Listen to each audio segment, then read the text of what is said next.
Boa noite, moços e rapazes, seres com polegar opositor altamente desenvolvido. Sejam todos bem-vindos a mais uma live de Errantes e Divergentes, a todos que estamos assistindo agora, que vamos assistir depois, ou que estão recebendo as ondas eletromagnéticas para que sejam recebidas em outras galáxias. Esse é o Errantes e Divergentes, mais uma vez, sempre às quintas-feiras, sempre às 20 horas, horário de Brasília. E hoje temos aí como convidada, né, Errantes e Divergentes, convida a Divanise Carbonieri. Divanise, boa noite, muito obrigado por ter aceitado o convite de compartilhar um pouquinho mais para a gente sobre tua literatura, sobre a questão do nojo, que eu quero entender melhor sobre isso, que vocês estavam falando antes. E junto com a Divanise temos aqui o cara por trás de todo Errantes e Divergentes, o manda-chuva, Rodrigo Rosas Fernandes, mais uma vez. Rodrigo, boa noite, que momento estamos em mais uma live, olha só. Às vezes eu me pego, se eu falo, estamos em mais uma live ou estamos em menos uma live? É uma questão reflexiva isso, né? Eu fiquei pensando agora. Não, Cristina, sempre em mais uma. Sempre mais uma, não tenha dúvida. Boa noite, Divanise, boa noite, Christian, boa noite a todos que estão nos assistindo. Christian, sem a menor possibilidade do Errantes evaporar. Pelo contrário, o negócio é continuar e sempre errando e divergindo. Isso aí. Hoje a gente está aqui com a Divanise Carbonieri. Divanise, o Errantes tem uma tradição sem meio besta, a gente não sabe apresentar as pessoas, então a gente pede para os convidados se apresentarem. Você poderia se apresentar, por favor? Claro. Boa noite, Christian, boa noite, Rodrigo, boa noite, pessoal que está vendo, né? Ou bom dia, ou boa tarde, dependendo do horário que as pessoas estiverem vendo. Então, sou Divanise Carbonieri, eu sou professora na Universidade Federal de Mato Grosso, aqui em Cuiabá, professora de literaturas de língua inglesa, sou doutora em letras, né? Em estudos linguísticos e literários em inglês, mais especificamente. E sou também escritora, poeta e contista. Ainda não escrevi um romance, mas é um plano aí para o futuro. Mas, por enquanto, só escrevi livros de poesia e livros de contos. E o nojo fica ali na fronteira, né? Ele é um gênero meio híbrido. Né? O que mais sobre mim? Os movimentos que você participa. Então, eu faço parte do Mulherio das Letras, né? Tanto nacional como aqui em Mato Grosso, Mulherio das Letras de Mato Grosso, e ligado ao Mulherio das Letras de Mato Grosso tem o coletivo literário Maria Taquara, e daí a gente tem uma série de oficinas de escrita criativa e tal, também ligadas à universidade, né?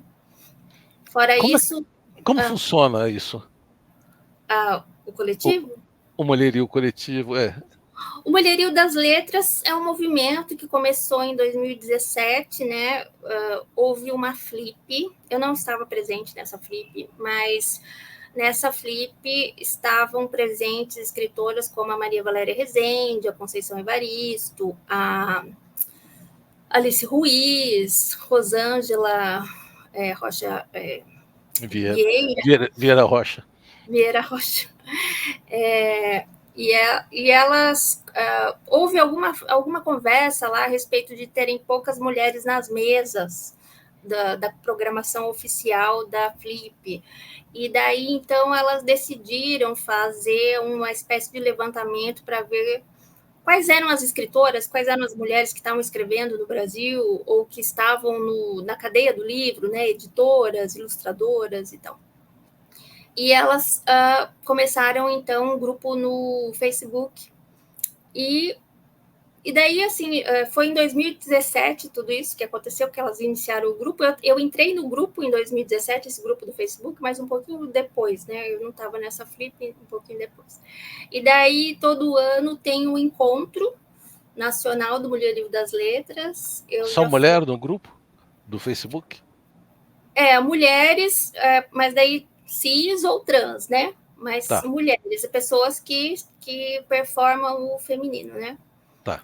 E até nos encontros do Mulherio das Letras, né, os homens eles podem assistir, por exemplo, a parte, porque tem na programação, tem várias coisas que acontecem, né, daí tem as partes, assim, vamos dizer assim, artísticas, né, então, ou uma fala, uma palestra, que é aberta ao público em geral, mas tem a parte das rodas de conversa, que são as discussões entre as mulheres, né, e daí os homens não podem participar.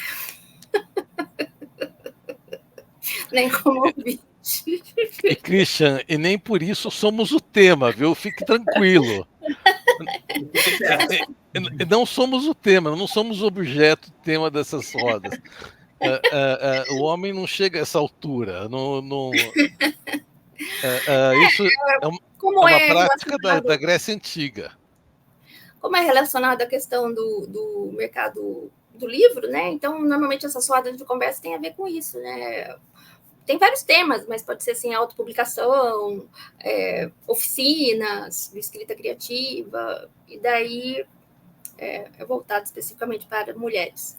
Mas na programação geral, que é essa que tem palestras, mesa redonda, que tem às vezes apresentações artísticas e tal, daí é aberto ao público em geral.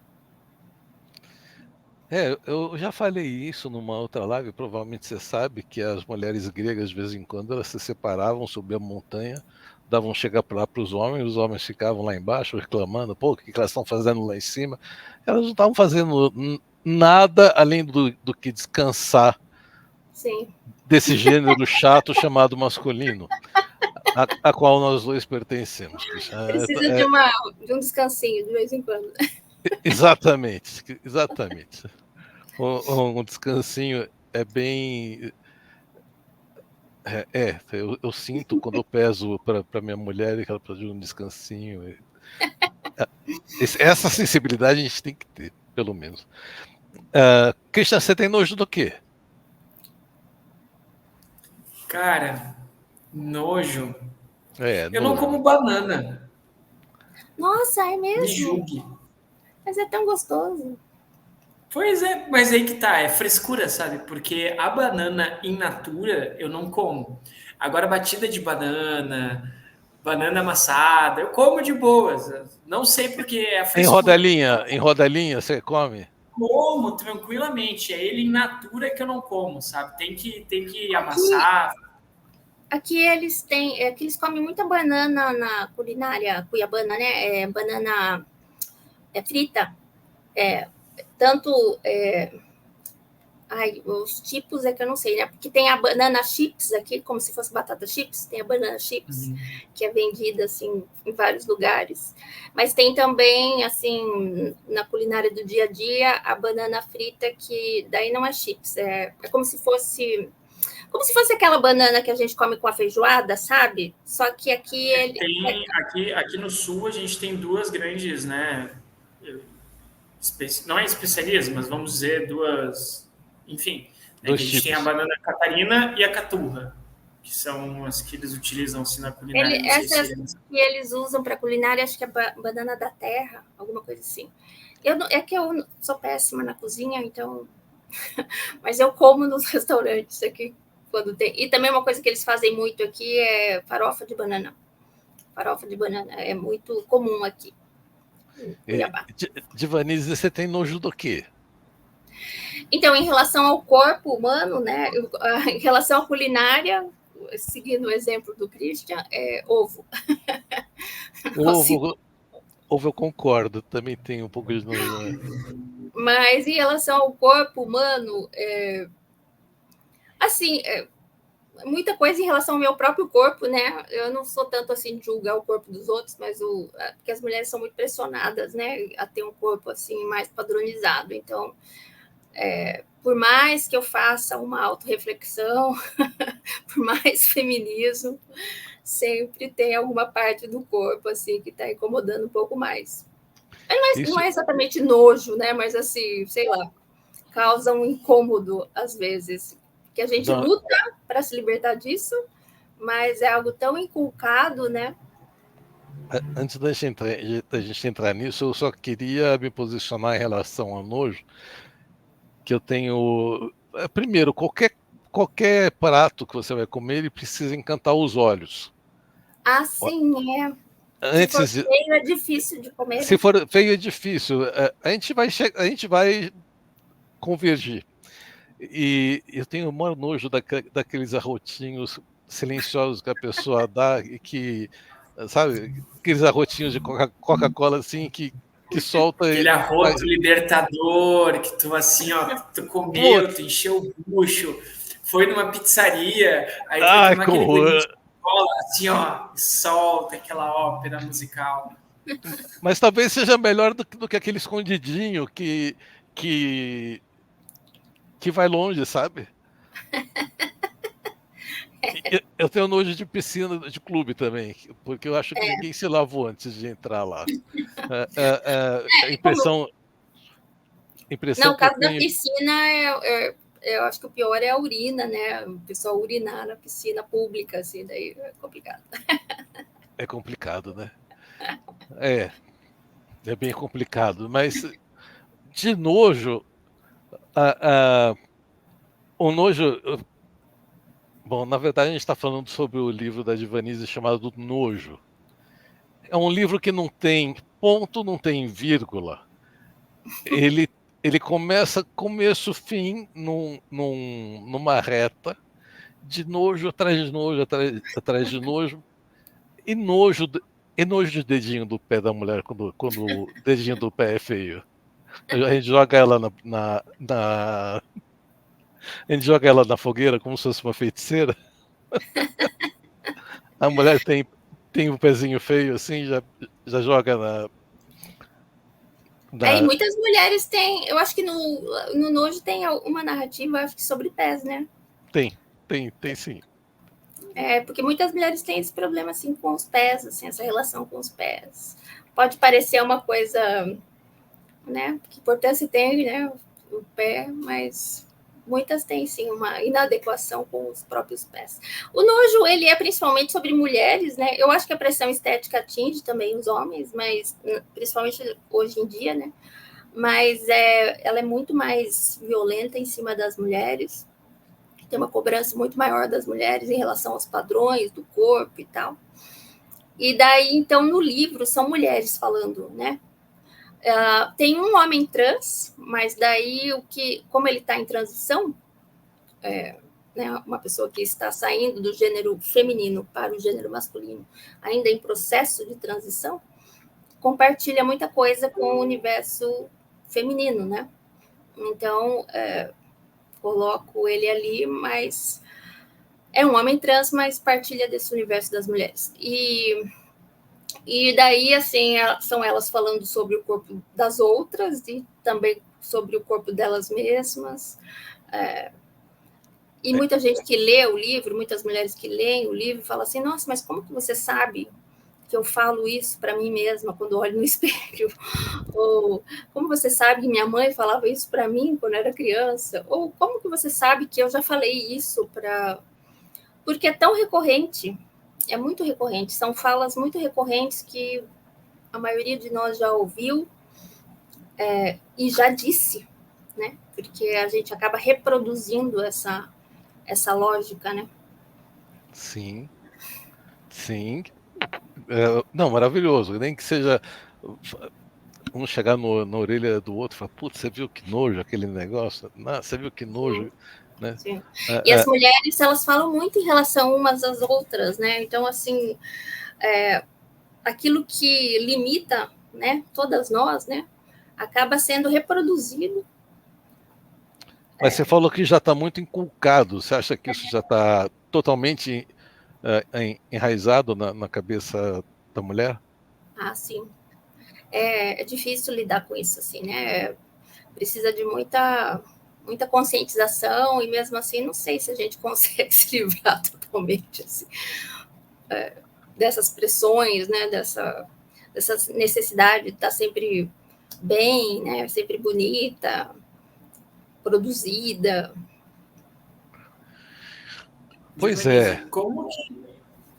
Na internet é muito cruel, né? Porque eu vejo muita coisa assim na internet, né? Do YouTube, por exemplo, umas influencers. Ela pode estar falando de qualquer coisa.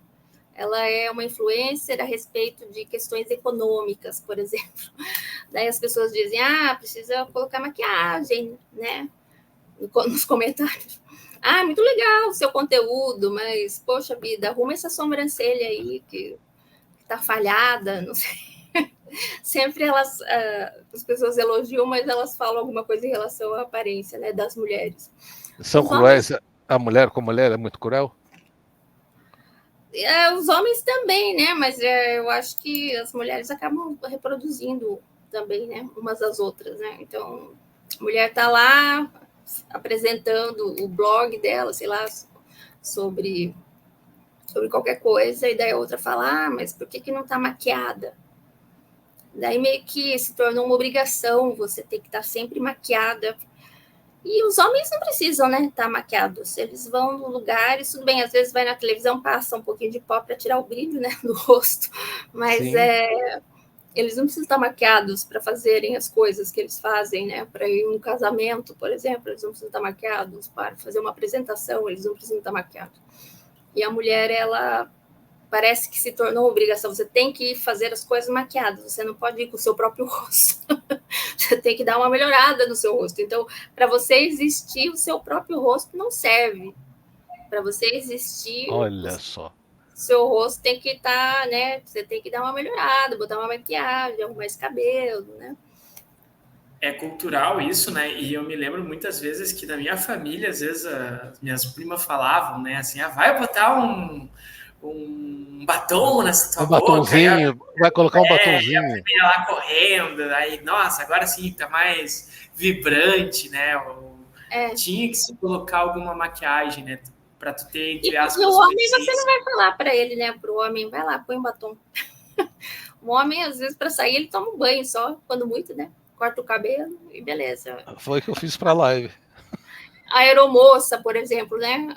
Nossa, as muita aeromoças têm pressão. que estar sempre maquiadas e tal, e os rapazes não, trabalham de rosto lavado e tá tudo bem. Daí eu acho que a gente poderia ter um pouco o direito, né, de trabalhar com o rosto lavado também, porque tem essas profissões que acabam exigindo que a mulher se maqueie, né?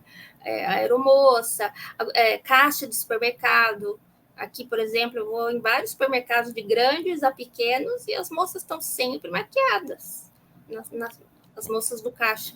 Meio que é uma obrigação elas trabalharem maquiadas. Lojas de shopping. Loja de shopping e tal. Por que, gente? Por que precisa? Mas eu não sei. Tem uma peça de teatro que ela também é conhecida como a greve do sexo, né?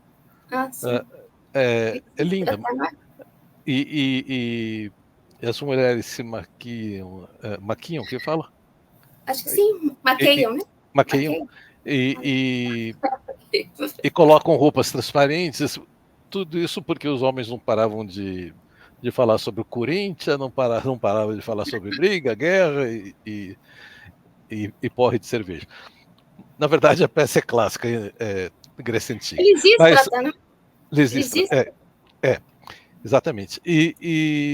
Mas ali você já tem a mulher se maquiando. Você já tem a mulher colocando roupas transparentes, que era para seduzir o homem, mas na hora que eles vinham para cima, ela falava, não, muda de atitude. Quer dizer, não adiantou nada, você vê que o problema é milenar. Mas aqui a gente está falando de um outro tipo, quer dizer, que isso aí já ficou de tal forma intrínseco à natureza feminina que a mulher mesmo se cobra, a mulher mesmo, eu não posso sair assim. Eu lembro uma vez... Fala. Não, eu lembro uma vez que eu trabalhava de terno e gravata todos os dias. E teve um dia que eu não precisei sair de terno e gravata. E minha filha tinha 2 anos de idade. Eu coloquei um sapato que eu adorava, velho, né? Coloquei um dia e estava saindo da flor. Ela se colocou na frente da porta e falou, assim você não vai sair. Meu, ela me fez trocar de roupa com 2 anos de idade. Eu falei, pô, minha criaturinha de 2 anos de idade já tá mandando. Já tá mandando e já tá com esse conceito estético, né? Será que que é próprio do feminino, eu não sei. Não, eu acho que hoje em dia, como eu falei, né, é uma pressão que envolve todos, né? Os homens também estão sendo pressionados a estar sempre ali no padrão, no padrão, no padrão. Mas em relação às mulheres é uma coisa mais intensa, eu acho, né? Atinge mais intensamente as mulheres, né? Então, por exemplo, o homem tem que usar terno e gravata, dependendo do emprego, né? Dependendo da situação que ele tem que ir no casamento e tal. Mas eu adoraria poder usar terno e gravata, porque é uma coisa bem mais simples de você combinar e tal. Agora, por exemplo, você tem que ir no casamento. Eu só uso vestido, por exemplo, em casamento, né? Porque meio que é obrigatório você usar vestido em casamento. Eu não gosto de usar vestido no dia a dia. Daí, assim, quando me convidam para o casamento, eu já começo, ai meu Deus, tem que comprar um vestido. Eu já detesto comprar vestido. Então, daí, além do vestido, daí você tem que ir de salto alto, porque tem essa também. Você tem que ir de salto alto, e eu não gosto de usar salto alto. Daí eu faço como é que fala? Umas adaptações, né? Como eu não gosto de salto alto fino, né?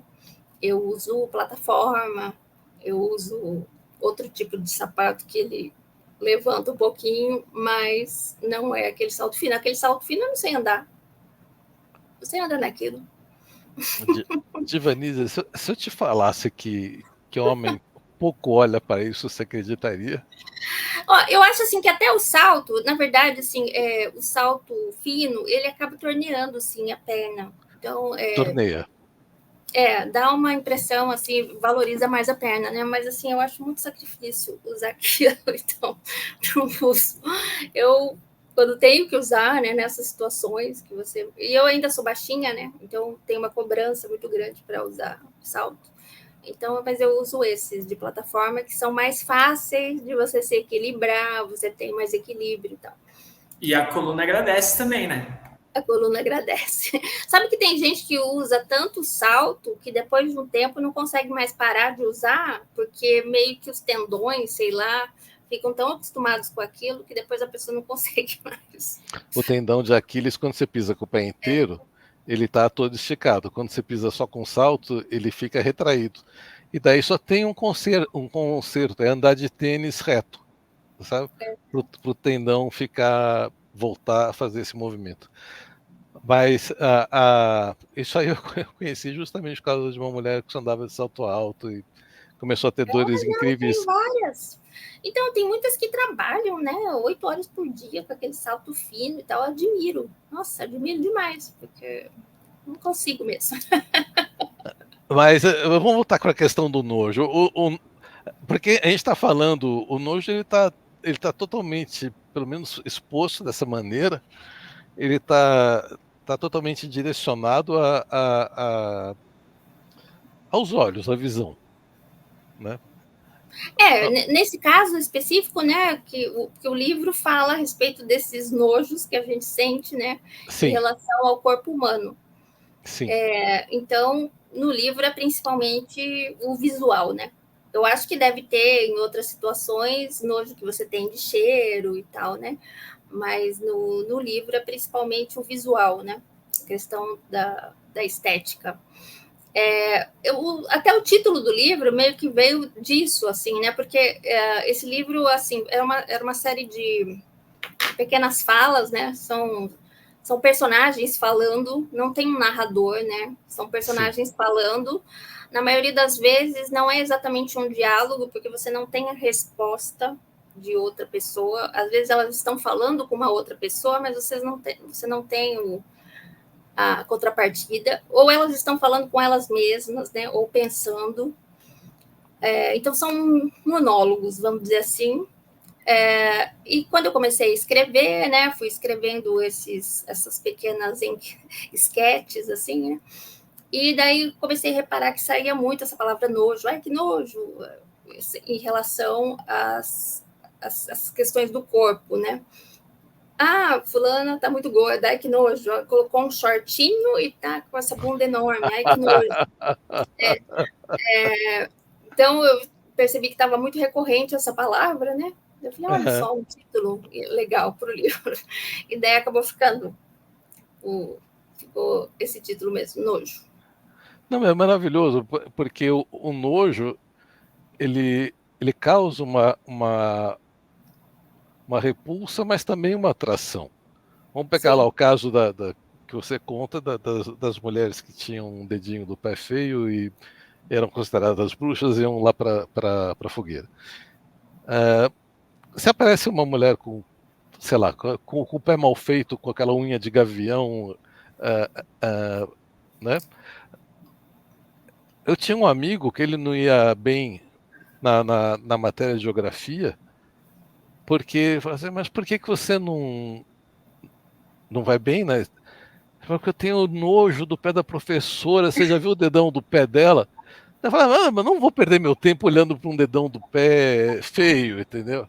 Não, ela usa uma sandália, um tamanco, ela tem um dedão assim, a unha vem por cima, e a unha dela é toda. Eu falei, não, pode parar, não vou perder meu tempo com o dedão do pé dela. Eu vou desviar o olhar. Né? Olha só como a coisa é estética pra caramba. É. Mas Não, atraía o olhar dele. E às vezes nem é assim em relação a algo muito. Por exemplo, tem mulheres que não gostam de usar o sapato em que aparecem os dedos quando elas não estão com os dedos dos pés, né, com a unha feita. Com unha feita. Quando estão com esmalte, quando não estão com esmalte. Então, rasteirinha. Ah, eu não posso usar rasteirinha hoje porque eu não fiz a unha do pé. Isso é muito comum, assim, a gente ouvir, né? Não posso usar essa sandália que vai aparecer meu dedo e eu não fiz a unha do pé, tô sem esmalte. Às vezes não tem nada de errado, a unha está cortada, não é uma unha que está com alguma deformidade, nada disso, mas ela não está pintada, ela não está lixada do jeito que tem que lixar, a cutícula não foi retirada. A cutícula. E daí, então, não, daí então não posso usar essa sandália que aparecem os dedos. Eu sou da geração Woodstock, eu sou da geração Então, que. eu acho que antes havia mais liberdade assim, em relação ao corpo, né? Mas cada vez mais. Bom, tem um livro que se chama O Mito da Beleza, né? Da Naomi Wolf, Não uma conheço. americana. Tá. Eu entrei em contato com esse livro depois que eu escrevi o Nojo, sabe? Mas, assim, tem muita coincidência ali, né? Eu entrei em contato com o livro porque, assim, uma pessoa que leu o Nojo me falou desse livro, que era um livro que eu ouvia falar, tal, né? Mas eu nunca tinha lido. E daí eu fui ler, eu falei, nossa, parece que eu li esse livro antes de escrever o Nojo, porque tem muitas confluências. Mas ela fala isso em relação às mulheres, que essa pressão estética começa a crescer muito depois dos anos 50, como uma forma de refrear as conquistas do movimento feminista, né? Porque, por exemplo, nos anos 50, qual era a pressão em cima da mulher? Ela ser uma boa dona de casa. Verdade. Para você ser uma boa dona de casa, daí começaram a indústria, né, começou a fabricar os eletrodomésticos. Então, você tinha que comprar todos aqueles eletrodomésticos para você ter uma casa perfeita. Então, o capitalismo necessitava dessa pressão em cima das mulheres. Daí, com o feminismo, as mulheres começando a trabalhar fora e tal, e essa imagem da dona de casa perfeita já não foi mais sendo um ideal das mulheres, embora até hoje, né, muitas mulheres têm isso, né, mas assim, outros ideais começaram a aparecer para as mulheres, então meio que a indústria transferiu essa pressão de ser uma dona de casa perfeita para ter uma aparência perfeita. Então, para ter uma aparência perfeita, você tem que gastar dinheiro comprando cosméticos, comprando roupas, fazendo procedimentos estéticos. Então, o capitalismo também agradece, né? Porque ele também se alimenta disso, né? E, às vezes, aquela pressão estética que era exigida antes de determinadas profissões, por exemplo, de modelo, de atriz, ok. Mas agora, qualquer profissão que você tem essa pressão, né? Então, e tem isso o tempo todo, né? E ela diz assim, é uma maneira de controlar as mulheres, né? Porque daí, por exemplo, você usa o seu dinheiro você poderia usar para se aprimorar mais, para fazer mais cursos, e você tem que gastar o seu dinheiro comprando esses cosméticos, e assim, até é ótimo uma parte do livro dela que ela fala como esses cosméticos não funcionam e por que a Anvisa lá dos Estados Unidos, por exemplo, não faz nada. Porque assim, eles prometem uma série de coisas, esses cosméticos, e eles são inócuos na grande maioria das vezes. E a Anvisa de lá fecha os olhos, né? E acaba liberando o cosmético e a mulher, esses cosméticos normalmente são caros, né? E daí você gasta uma fortuna comprando coisas que não vão te dar aquele viço na pele que aquilo promete. E sem falar que ultimamente, então, a coisa se tornou cada vez mais invasiva, né? Assim, dos procedimentos estéticos e tal. E Divanise, falando um pouquinho sobre o teu livro, né? Como é que veio essa inspiração para tu escrever sobre essa vertente que aborda o nojo? Não, então, o livro saiu de uma ideia que era o seguinte: eu tenho um livro anterior de contos que é o Passagem Estreita. No Passagem Estreita tem um conto que se chama Bagaceira, que ele é escrito assim, ele é um grande conto, grande assim, entre aspas, né? Porque ele deve ter umas 4, 5 páginas no livro, né? Mas ele é um conto grande, formado de pequenos mini contos que são essas personagens falando, bem parecido assim, do estilo do nojo. E o tema do Bagaceira, então, são personagens, são mulheres também, falando de situações em que foi difícil para elas ser mulher, né? Que a questão de ser mulher causou uma dificuldade ali. Eu gostei tanto de escrever, e também é sem pontuação, e passa de uma para outra, assim, sem muita... deixando o leitor assim, nossa, mas agora é outra personagem? Quem está falando agora e tal? E eu gostei muito de escrever, gostei muito do exercício do Bagaceira, e daí eu pensei assim, né? Vou fazer um outro livro, pegando o Bagaceira e continuando. Até a ideia que eu tinha é que o livro se chamaria Bagaceira. Continuando essas histórias e tal, várias situações em que foi difícil ser mulher. Então eu comecei a escrever outros mini contos, vamos dizer assim, mas eu comecei a perceber que começou a se impor esse tema da pressão estética, que é relacionado à dificuldade de ser mulher, mas ele é mais específico, né? No Bagaceira não tem esse tema, que eu me lembre, da pressão estética, né?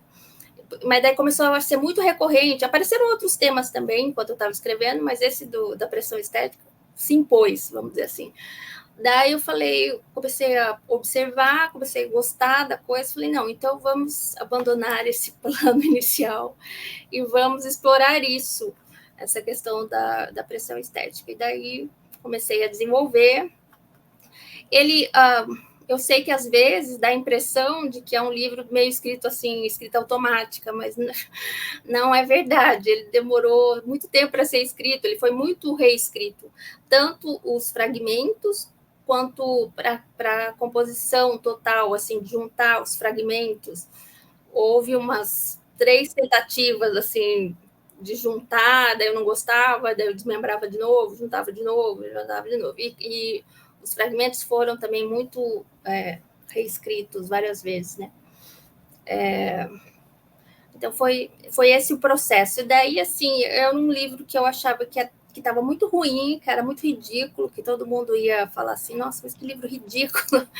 E daí, então, eu nem mandei ele para... Porque às vezes eu mando para editais ou para algum concurso, alguma coisa. Eu falei, não, tá muito ridículo, não vou mandar para lugar nenhum, vou tentar publicar na editora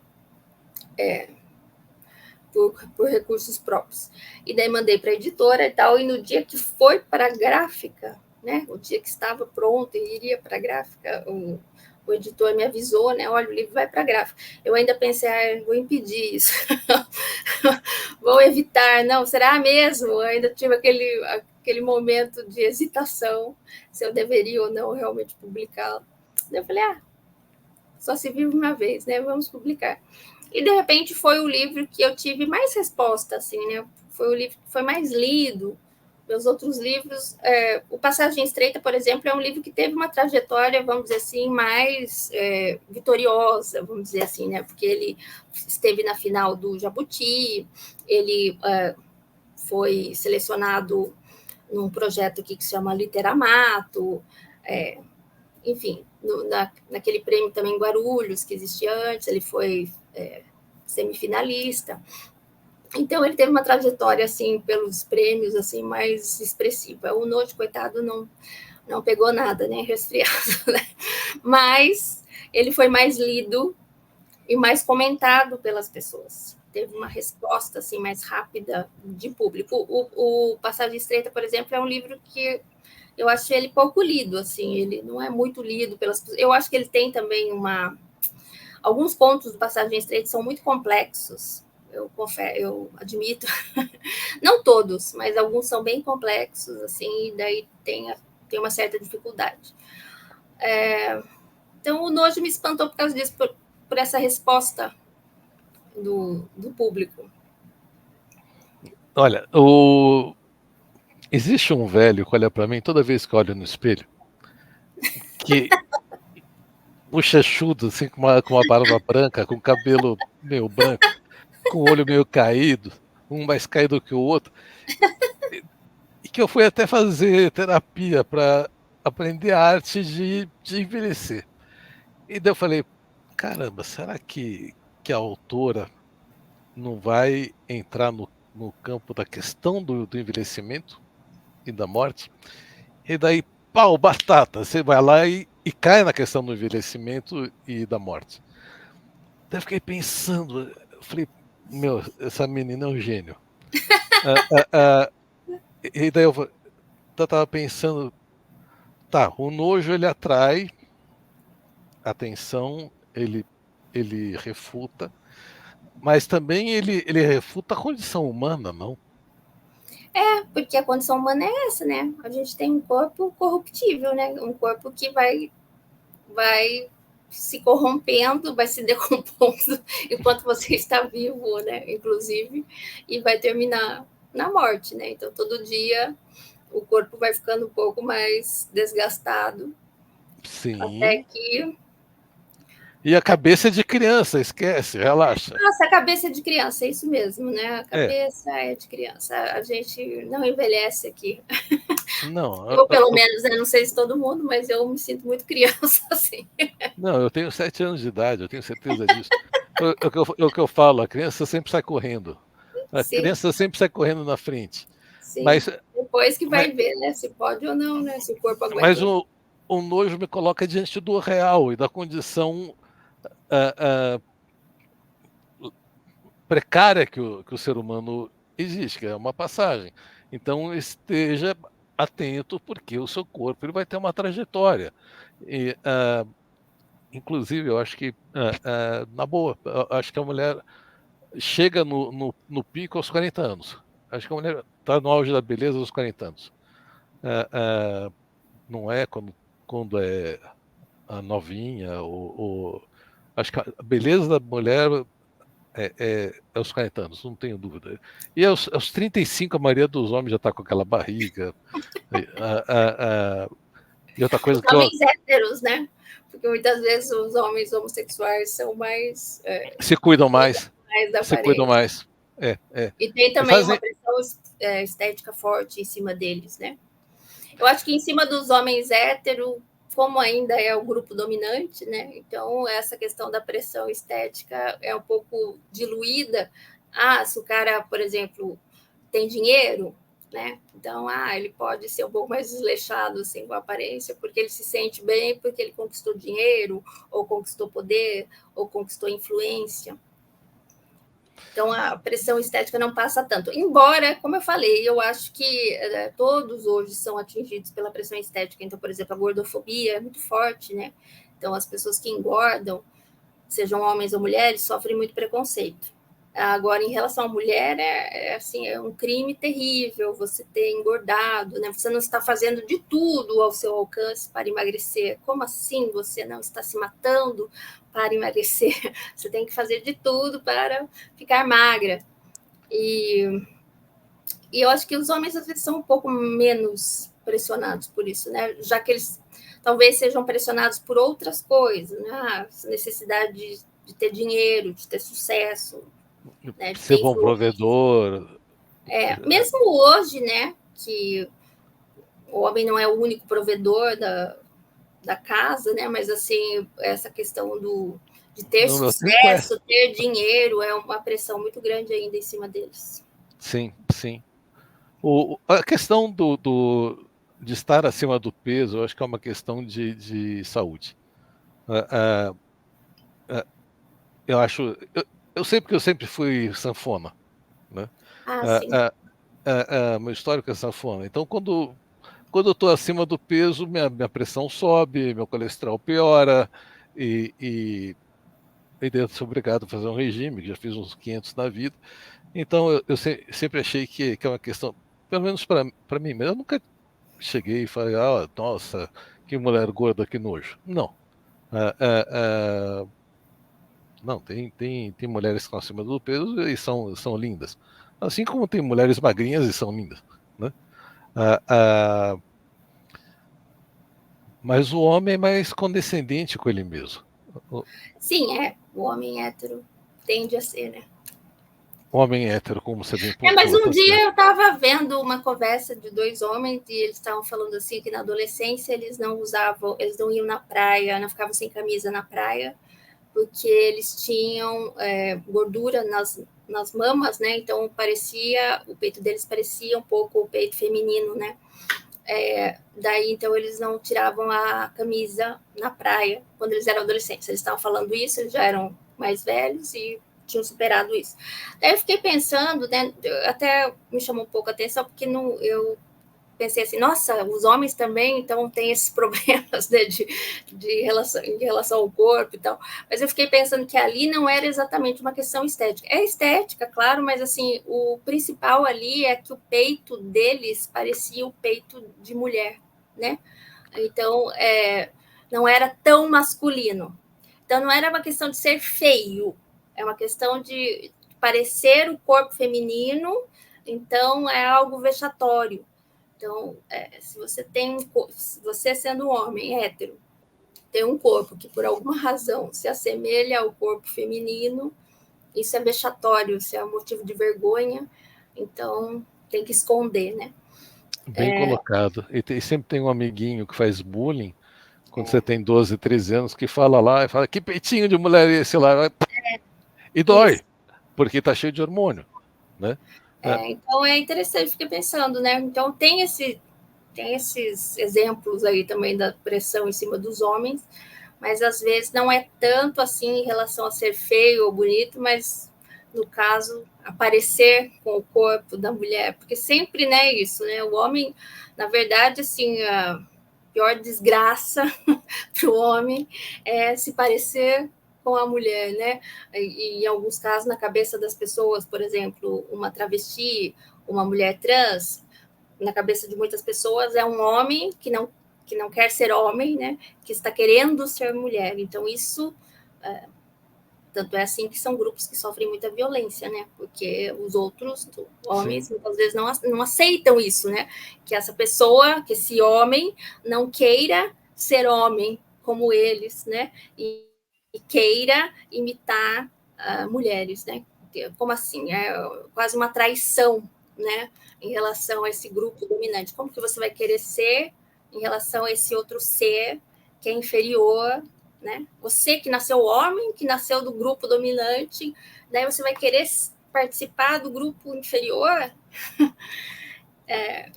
Então, esse ódio em relação às mulheres, ele acaba sendo transferido também ainda com mais violência ainda em relação a essas pessoas, as travestis e as mulheres trans, que são lidas assim muitas vezes pela sociedade, né? Como homens que não querem ser homens, que querem ser mulheres. E é, na verdade não é nada disso, né? A pessoa ela já performa um tipo de mulheridade, né? Ela já é um tipo de mulher, né? E daí só que a sociedade não consegue enxergar isso. É interessante isso. São questões que, né, falando como velho, que no meu tempo não existiam. Quando eu falo não existiam, porque não Não existiam. tinha essa questão da mulher trans, né? Ou do homem trans, quando eu era criança, por exemplo. Então, por exemplo, eu lembro que tinha a Roberta Close, quando eu era criança, né? Que fazia um sucesso tremendo. A Roberta Close, o que a gente achava? Né? Eu era criança, né? Lá na escola e tal, meio adolescente, assim. O que a gente achava? A gente achava que a Roberta Close, imagina, que a Roberta Close era um homem gay, assim, na última. Instância. Né? Super gay, assim. Mas a gente não entendia que aquilo era uma outra identidade de gênero. Isso não passava, a gente não tinha esse letramento ainda, né? Mas você veja, em questão de o quê? 30, 40 anos, as pessoas, você conversa hoje com jovens, a maioria já sabe, já houve um certo letramento, né, em relação a isso. Claro que ainda tem muito preconceito, ainda tem muita negação, né, ainda tem muita violência, infelizmente. Mas os jovens, principalmente, eles já sabem, né, que existem outras identidades de gênero, né, que existem outras potencialidades. Que quando eu era jovem, a gente até via essas pessoas, porque elas existiam, né? A gente não dava os mesmos nomes, não existia a palavra transgênero, né? A gente não dava esses nomes, mas e a gente explicava dessa maneira, né? A gente achava que eram homens gays em última potência. Justo.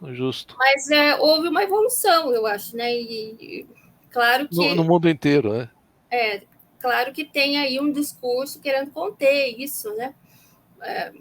Uma contra-reação, né? Mas eu acho que é possível. A gente está no momento de revolução das identidades de gênero, né? Assim como houve uma época de revolução sexual, né? Dos comportamentos sexuais, ultimamente a gente está tendo uma revolução das identidades de gênero. E a gente tem que aceitar isso aí. É interessante você falar isso. Eu passei a vida inteira dando aula de filosofia. Quando essa questão vinha à tona, eu falava assim: transa, depois você pergunta o sexo se interessar. Depois, se tiver interesse, depois você pergunta o sexo. Mas eu acho que isso é muito em relação à minha criação, à época de hippie, a qual eu pertenci, do Woodstock, a época do Woodstock, e que o pessoal não estava nem aí. E daí eu vejo uma geração da minha filha, onde eles precisam, dos meus filhos também, precisam colocar rótulo em tudo. E daí eu me saí com essa, falei, transa, depois você pergunta do sexo, se for o caso, pergunta o nome também, se precisar. Eu sou da época do amor livre, percebe? Paz e amor, é essencialmente isso. Então,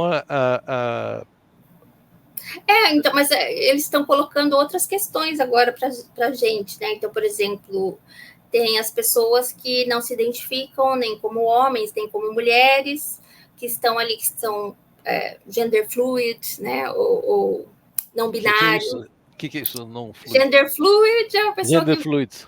Passa de um gênero para outro sem pertencer exatamente a nenhum, né? Ou a pessoa é não binária, então ela não se identifica com os estereótipos nem masculinos, nem femininos. Então, essa questão da identidade de gênero hoje, ela é mais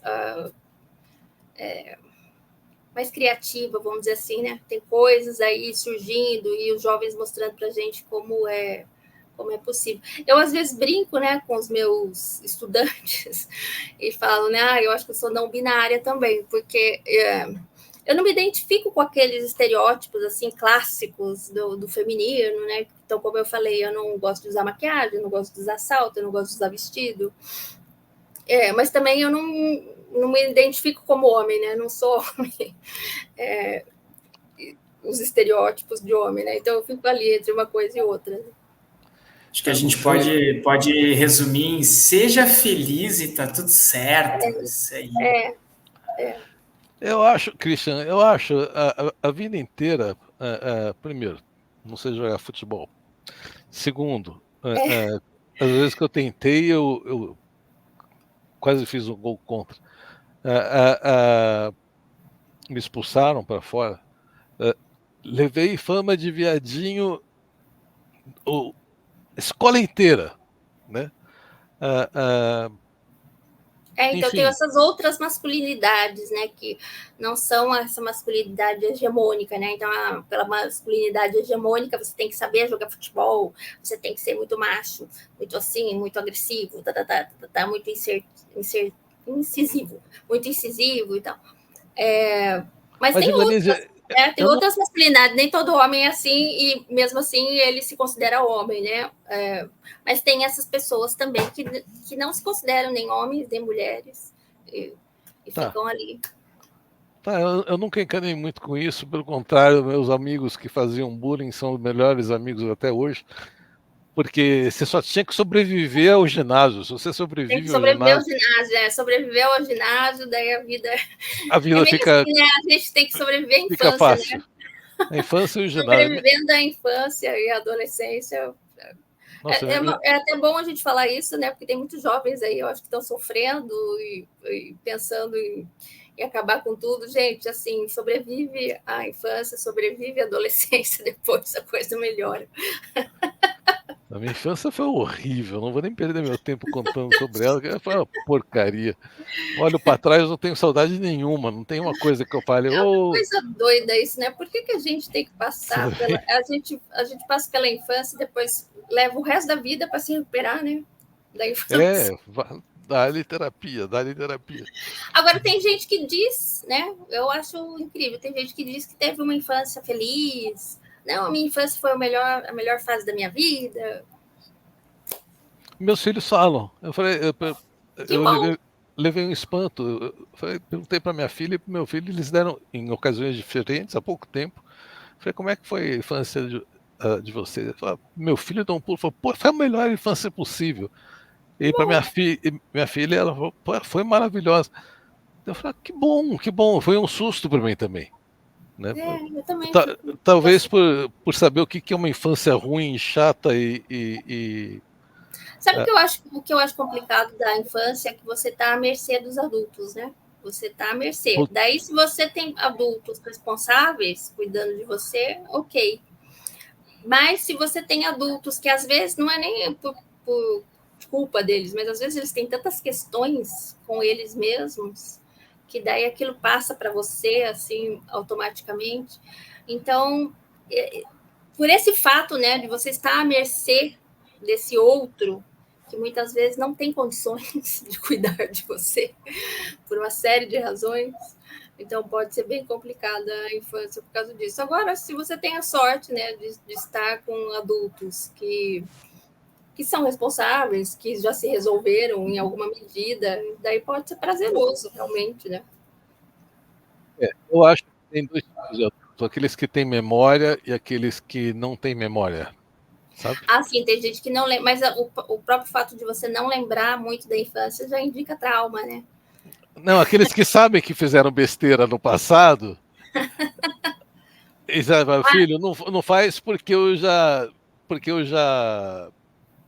passei por isso, já passei por isso, exatamente. entendi essa questão da experiência, né? Para Exato, você exato. passar a experiência para os mais novos.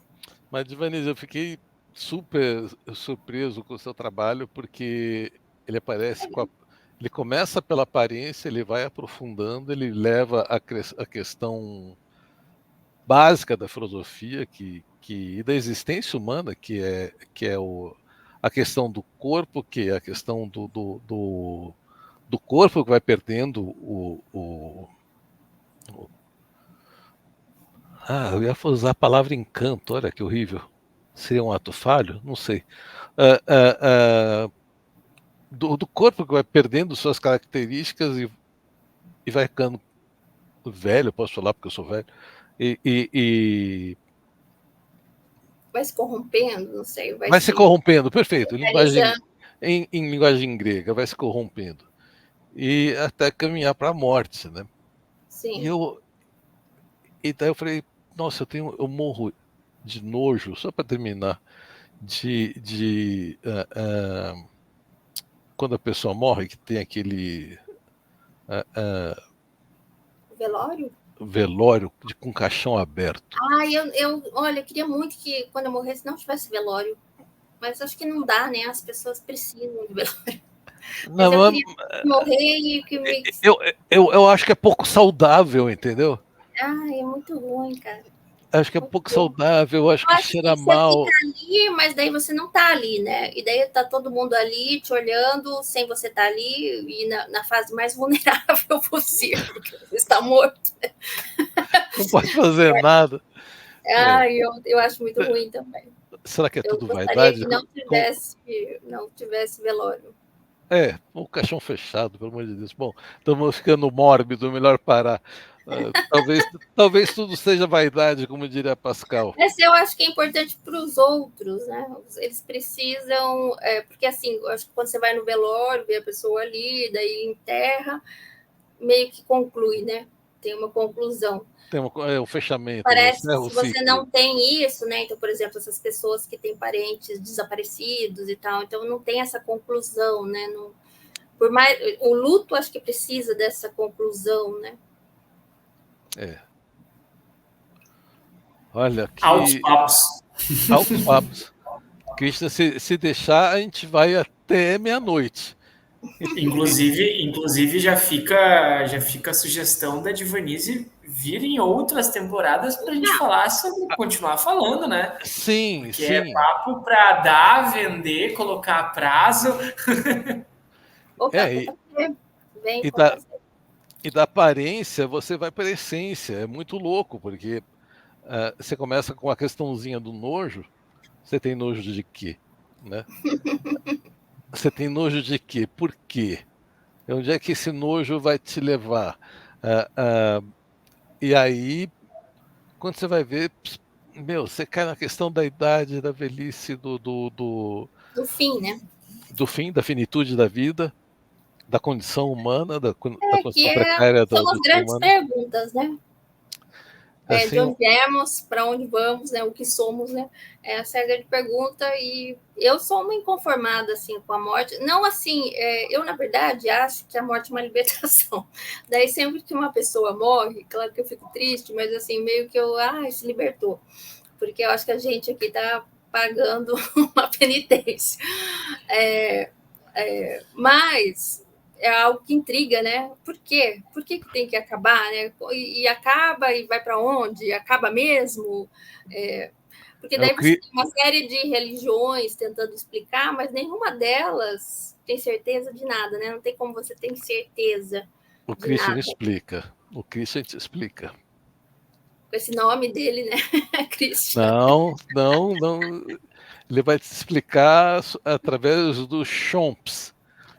Então, Chomps, CHOMPS. CHONPS, os elementos químicos que são básicos, né, essenciais para que a gente consiga ter vida em um determinado ambiente, né? Então, sem eles, a vida baseada em forma orgânica não consegue se desenvolver. Mas, Divanise, já aproveitando esse gancho, e o Rodrigo mostrou ali um pouquinho mais do teu livro, para as pessoas que queiram, né, adquirir o teu livro, onde que elas podem encontrar, se tem na internet. Vale lembrar que o link vai estar na descrição aqui da nossa live também para quem quiser comprar. Então, o Nojo, ele está esgotado na editora, né? Eu preciso reeditá-lo. Você consegue, as pessoas conseguem comprá-lo na internet, acho que assim, tipo, pela estante virtual, algo assim, né? Tem bastante. Eu sempre, quando coloco assim no Google, assim, eu vejo que tem bastante opção. Mas eu mesma não tenho mais para vender, nem a editora. A gente vai, como é que se diz? Reeditar, mas não tem. O livro que não está esgotado, que está lá na editora, que está disponível, é o meu terceiro livro de contos, que é o Nave Alienígena. Nave Alienígena. O Nave Alienígena é uma outra proposta, ele é até um livro de contos assim um pouco mais tradicional, vamos dizer assim, né? Porque os contos são separados assim uns dos outros, não é num único fluxo como o Nojo. Mas é interessante também, porque ele traz, são 7 contos longos, todos contados por homens. Então, é um narrador protagonista homem, que foi um exercício muito divertido para mim. Eu gostei muito de escrever esse livro. E por isso que ele tem esse título, porque assim, quando eu comecei a escrever, eu escrevi o primeiro livro, o primeiro conto, e vi que era um homem narrando, foi meio por acaso, né? Eu falei, que legal, escrevi como um homem falando, né? Será que eu consigo escrever outro?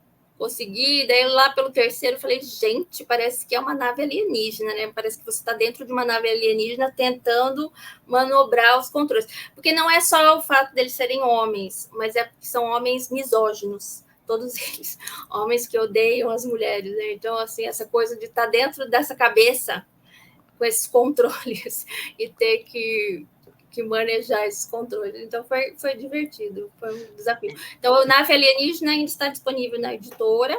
O Nojo, vocês, quem quiser, encontra, sim, pela internet, na estante virtual, alguma coisa assim. Dionísio, eu cheguei à conclusão que todo homem tem um grau de misoginia, maior ou menor. Sim. E as mulheres acabam tendo também, porque como nós somos resultado, né, do mesmo meio, da mesma sociedade, é o tal do machismo estrutural. Então, atinge a todos, atinge as mulheres também.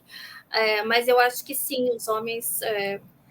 É uma questão, né? Por que eu escrevi o Nave Alienígena também, né? Uma coisa que sempre me intrigou desde criança é isso, né? Como que os homens podem olhar para a gente e não ver seres iguais a eles? Eles veem algo inferior, então algo que eles podem enganar, algo que eles podem matar, né? A gente está aí numa época de muito feminicídio, né? Os homens matando as mulheres à torta e à direita. Então, assim, como que acontece isso? Como que acontece? Porque as mulheres não olham para os homens e veem algo inferior a elas. Isso, na grande maioria das vezes, as mulheres não acham os homens inferiores a elas. Deveriam achar. Deveriam achar, até tem mais razão, né? Eu acho, para achar, mas não acham. Tem razão de sobra. Bem com as mulheres, elas até valorizam muito os homens. Agora, os homens, sim, eles podem amar as mulheres e tal, mas sempre tem aquela coisa, mas eu não vou falar para ela a verdade, vou dar uma enganadinha aqui, porque... Então, assim, se você vai dar uma enganadinha, já é porque aquela pessoa você não considera como se fosse uma pessoa tão pessoa como você, né? Um pouquinho mas já tem falha de caráter aí. Mas se você pensar no sei lá, a mulher dá luz, a mulher, ela cria uma outra pessoa, gera uma outra pessoa, e a participação masculina geralmente é pequenininha e rápida, como eu costumo dizer. Sim. Talvez por isso que as mulheres não conseguem, né, olhar para os homens como inferiores, porque como eles já estiveram dentro delas, né, então eles são um pouco parte delas, né, elas não consideram os homens inferiores. Meu quadro predileto. Com certeza teremos que fazer uma parte 2, infelizmente, por conta do nosso horário da transmissão. Não, que isso, vem tranquilo. É que a gente vai se falando, a gente vai se empolgando, e tu sabe como é que é a internet. Hoje em dia as pessoas, elas cada vez querem menos tempo de conteúdo, né? Aí a gente fragmentando, a gente consegue alcançar bem mais pessoas. Mas, Divanise, nossa, que live, que legal conversar contigo. Eu fico muito feliz. Cristian, Rodrigo, com certeza também. Vamos encerrar, mas, Dionísio, não sai da sala. Tá. Continua na sala. Bom, tchau, Dionísio, muito obrigado a todos que assistiram. Vida longa, próspera, diversão e arte sempre. Eu não sei fazer esse negócio aí do... Eu também não sei, ele que sabe. Assim, ele que sabe. Eu acho que eu não tenho um tendão aqui. Do Spock. E procura chompos aqui no Errantes Divergentes, você vai pirar. Tchau, pessoal. Tchau, pessoal.